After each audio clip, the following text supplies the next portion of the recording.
I kicked my husband out of the labor room, then changed our baby's name at the last minute. Bang, I'm naming him. I, 28 female, have been together with my husband, 27 male, for nearly 10 years. Wow, look at that. We got married at 21, had our first son a year after, followed by our daughter 3 years later. I built my whole life around my family. Put a nice you in the comments. By the way, this comes from Illustrious Book 613 on the r/OK Storytime subreddit. So we've got good jobs. He worked full time. I worked from home. We had a good home in a great neighborhood, and we put our children in good schools, which, hey, listen, they were young parents, so like freaking salute to them. We also had a successful business on the side. Dude, I thought we did everything right. My best friend since we were in middle school lived close by. We had our daughters around the same time, and we've had play dates all the time. We leaned on each other a lot. I gave her all the support when she was going through issues with her daughter's deadbeat father and got her in contact with a good lawyer. I leaned on her when I was recovering from my traumatic second birth and the depression that followed. We leaned on each other for everything.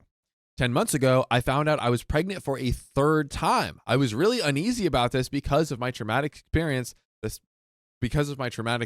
second time around. Also, my husband and I both agreed we were done after 2 children.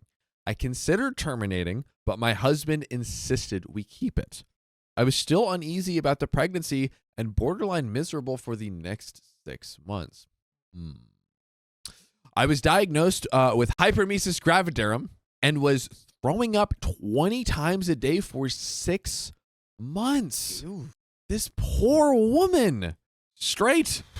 I lost a ton of weight, had to stop working, and was sent to the hospital frequently due to severe dehydration. You can imagine. My husband stood by me and showered me with attention, for which I was so grateful. He cut down on his hours at work to look after me, the house, and the kids. My best friend would come to our home frequently to check on me and also help me with the house.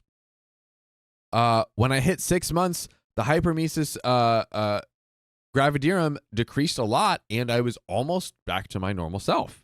Okay, so hopefully turning a corner. Like morning sickness. I would hope so.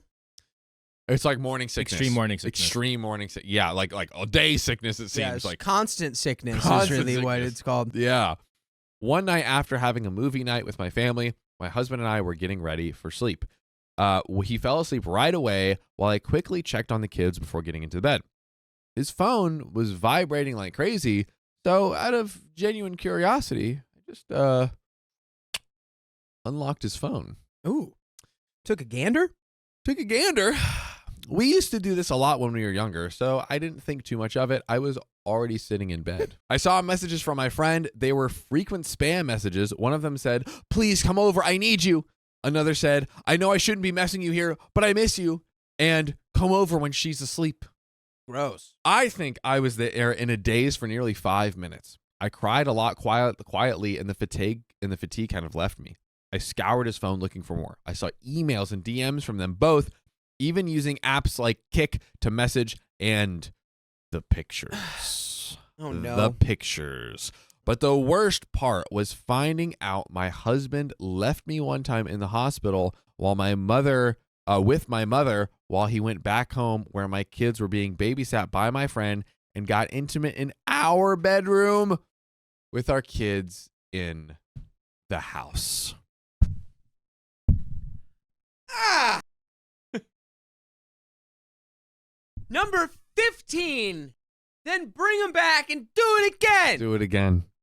Do it again. No. I kicked him out the following morning after confronting him and filed for separation sometime later. For the next 2 months, he had been begging for forgiveness, then complaining and insulting me that I'm not letting him see our kids or that I'm stopping him from going with me to doctor's appointments, which I had been. We had planned months earlier about who was going to be in the labor room. It was going to be my mother and husband. He called me when I was at 35 weeks, questioning the labor situation. At this point, he had moved in with my ex-friend's house shortly before this call. I said no to him being in the labor room, and he got very angry. Lots of my in-laws and family members told me to put our differences aside for the baby. I still said no. I gave birth to my son with my mother and sister present and didn't feel any regret about my choice. After my second traumatic birth, I just wanted to be sure this one was as stable as possible which it was. We were going to name our child after his father who passed away. I went along with it to make him happy, but changed my mind and picked a name I had always loved since childhood. This aggravated him even more. Am I the a-hole? Because I'm being guilt-tripped by many people right now. All I want is for everyone to leave me alone and for me to just be with my kids. Let's talk about it. We got some meat to chew on here. First question for you, dear Dakota. Is it okay that she didn't have him in the delivery room? Yes.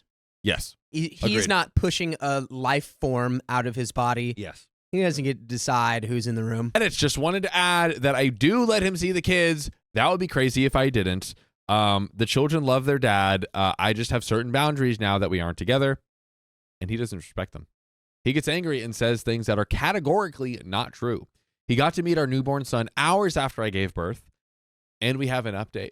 Let's dive right in. So I'm going back after nearly a whole year. I completely forgot about this post because I've been so wrapped up in other things. For anyone who doesn't want to read the whole post, here's a summary. My husband had been cheating on me with my best friend while I was pregnant.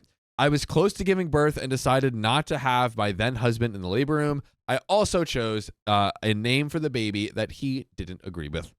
Like I said, it's basically been a whole year. My baby turned 1 today, and after celebrating his birthday and Christmas with my kids, it finally hit me that this is my new reality. Oh. First of all, my ex-husband and Let's I go. finally went through the divorce proceedings. Yes. I had been holding it off during my pregnancy and early postpartum period to avoid added stress and to carefully plan for my children and stuff. I was awarded primary physical custody of our children. That is big. Their dad visits once a week, and the 2 older kids, 7 and 4, spend every other weekend with him. My youngest will start doing the same in a couple of months, which makes me nervous. He's especially clingy with me, and all my kids are, but my youngest has really only known me as the most present parent. Yeah, it's literally a newborn baby, basically low-key going to a stranger. To care for you. Yeah. That's a little worrying. That's no bueno. One of the main stipulations in our custody agreement is that my ex's affair partner is prohibited from seeing the kids. Let's go. My poor kids have been confused enough by their parents' sudden split, and I didn't want them even more confused by seeing their aunt, who's supposed to be mommy's best friend, with their dad. Right, because they knew her from before. It's like, oh, it's Auntie Sarah. But Auntie Sarah is really now trying to be mommy, and this is all messed up. That's messy. It was deemed emotionally detrimental in court. Nice. So we got it's in the law. As for the baby's name, he's been so bitter about it. I think he's still mad about it. His side has been trying to convince me to change the name to something we'd both like, especially after the divorce was finalized. But it's been a year now, and the baby quite literally answers by the name I gave him. Guys, the wind is going crazy. He was also unhappy with the child support payments, among other payments, and asked for some revisions. One main thing he asked to change was the cost of our kids' school tuition. He pays for the tuition, which he felt was too much and too harsh, but the court stuck with the original payments. As for my ex-husband and ex-best friend, they continued dating. I found out they had started seeing each other a month into my 3rd pregnancy. God. They had actually slept together during my 2nd pregnancy, but didn't pursue a relationship then because, as they put it, they weren't ready to ruin things and didn't want to hurt anybody. My ex's side has been very supportive of their relationship. Oh my God. Even inviting her to holiday gatherings like Thanksgiving or family holidays. Because of this, my kids don't go very often to those events. I don't know. After this whole fiasco, I'm coming to the realization that perhaps my ex's side never really liked me all that much. But that's okay. Low key, tragically, bullet dodged, I think. But yeah, we'll dissect that in a sec. I eventually spoke with my ex-best friend to ask why they did it. A great question. She claimed that they were just friends, but grew close while she was dealing with issues with her deadbeat ex-boyfriend. Best friend is totally like, oh, I'm over here, my baby daddy's a deadbeat and da da da. It's like, and then he comes in and she's like, wow, like he's such a great father and like, oh, he like is such a good husband, like maybe maybe. Maybe I can turn him into my next deadbeat. There we go. Both of them insisted that my ex-husband just wanted to protect her, which supposedly turned into love. Hearing this hurt me a lot, but at the same time, I felt relieved to know the truth. When I sat with this information for a while, it stopped hurting. It made me realize that I didn't still love my ex-husband and could finally let go of him and their betrayal. They broke up a week ago. Oh, that's pretty fresh. Hot off the presses. Hot and steamy. Wow. Right at the end of the story. Apparently, it's just a break. Although, who knows? Is it just a break? We're not sure. But one thing I know for sure is you could hear the answer to that and full episodes with stories just like this on Spotify, Apple Podcasts, any podcast app you use. If you just go to Spotify and those apps and search OK Storytime. Just type it in. That's all you got to do. Although my kids go to their dad's house every other weekend, it has also helped a lot with making time for myself. Obviously, I'm figuring out who I am without being a wife or mom all the time. Reminder, OP's like 27, 28 years old. Wow. That's like us. Obviously, I'm figuring out who I am without being a wife or mom all the time. In many ways, I find what happened to be a true blessing, which is why I'm no longer angry. As for me, I've been seeing someone. It hasn't been very long, but we get along great. Initially, my ex-husband made the whole situation difficult. He didn't want me to have any man specifically around the kids.